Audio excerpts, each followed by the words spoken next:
Selamat pagi saudara-saudara. Kita mengucap syukur untuk hari yang kembali Tuhan karuniakan untuk kita jalani dan nikmati bersama.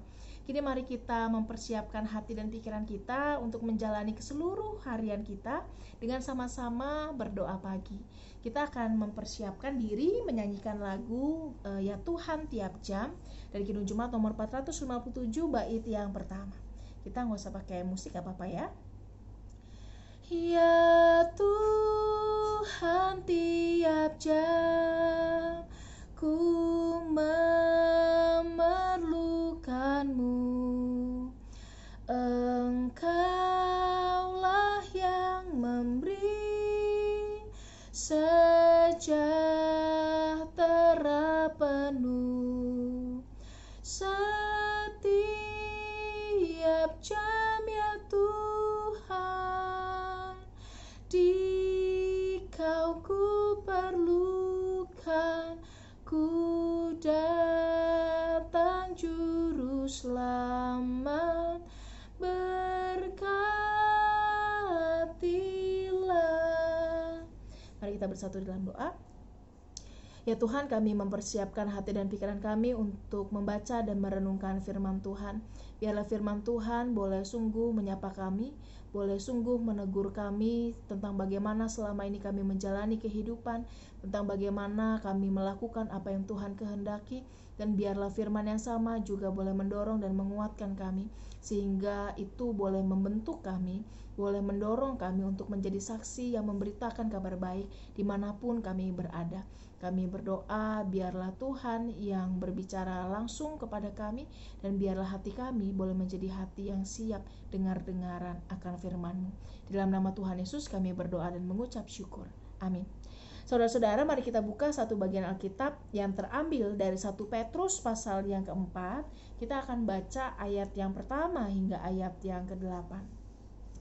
1 Petrus 4 ayat 1 sampai ayat yang ke-8. Saya akan bacakan bagi kita semua. Jadi, karena Kristus telah menderita penderitaan badani, kamu pun harus juga mempersenjatai dirimu dengan pikiran yang demikian. Karena barang siapa telah menderita penderitaan badani, ia telah berhenti berbuat dosa. Supaya waktu yang sisa jangan kamu pergunakan menurut keinginan manusia, tetapi menurut kehendak Allah. Sebab telah cukup banyak waktu kamu pergunakan untuk melakukan kehendak orang-orang yang tidak mengenal Allah. Kamu telah hidup dalam rupa-rupa hawa nafsu, keinginan, kemabukan, pesta pora, perjamuan minum, dan penyembahan berhala yang terlarang. Sebab itu mereka heran bahwa kamu tidak turut mencemplungkan diri bersama-sama mereka di dalam kubangan ketidaksenonohan yang sama, dan mereka memfitnah kamu. Tetapi mereka harus memberi pertanggungan jawab kepada Dia yang telah siap sedia menghakimi orang yang hidup dan yang mati. Itulah sebabnya maka Injil telah diberitakan juga kepada orang-orang mati, supaya mereka sama seperti semua manusia dihakimi secara badani, tetapi oleh Roh dapat hidup menurut kehendak Allah. Kesudahan segala sesuatu sudah dekat. Karena itu kuasailah dirimu dan jadilah tenang, supaya kamu dapat berdoa.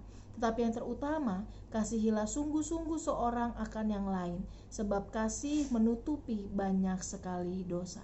Demikianlah firman Tuhan. Saudara-saudara, pernahkah kita merasa kebingungan mencari benda-benda yang kecil? Misalnya kunci, atau misalnya saudara kaca mata gitu ya. Kadang-kadang benda-benda yang kecil seperti ini rentan untuk terselip atau tidak terlihat ketika kita cari. Nah, biasanya saudara kita tuh akan senewen kalau kita cari barangnya nggak ada dan pas lagi buru-buru. Nah, biasanya kita akan, aduh, di mana sih barangnya gitu ya. Itu yang akan terjadi, saudara.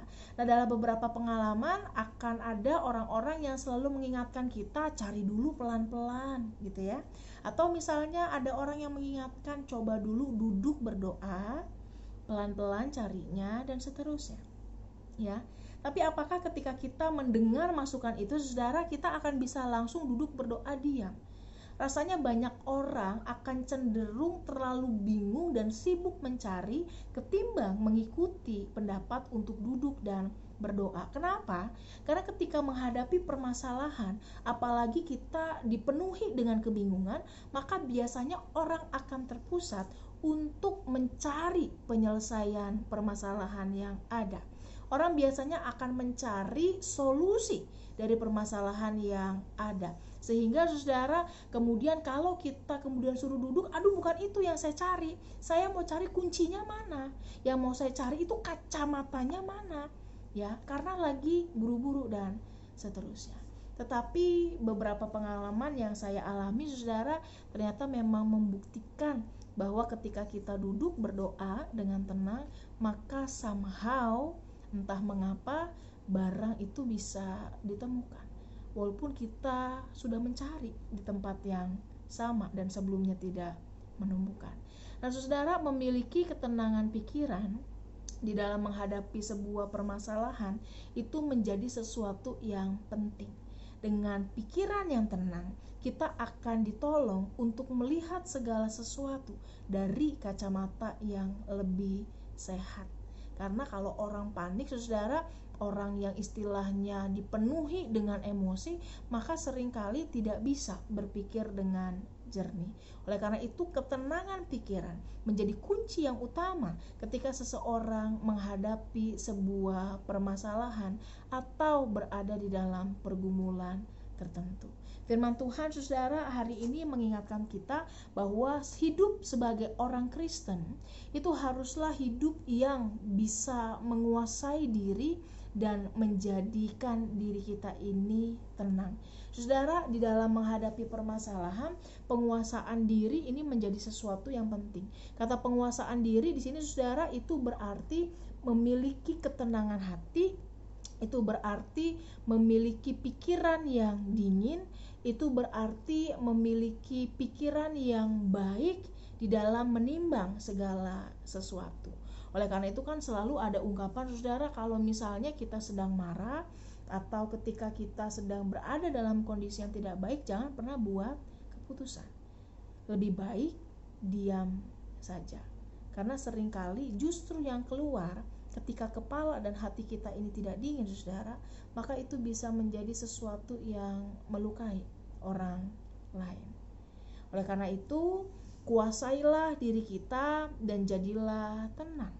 Ketika kita menghadapi apapun dalam hidup ini yang membuat kita kesulitan, tergesa-gesa, terburu-buru, kebingungan, merasa marah, maka sempatkanlah diri kita pertama-tama untuk duduk diam, menenangkan hati dan pikiran kita, dan datang kepada Tuhan.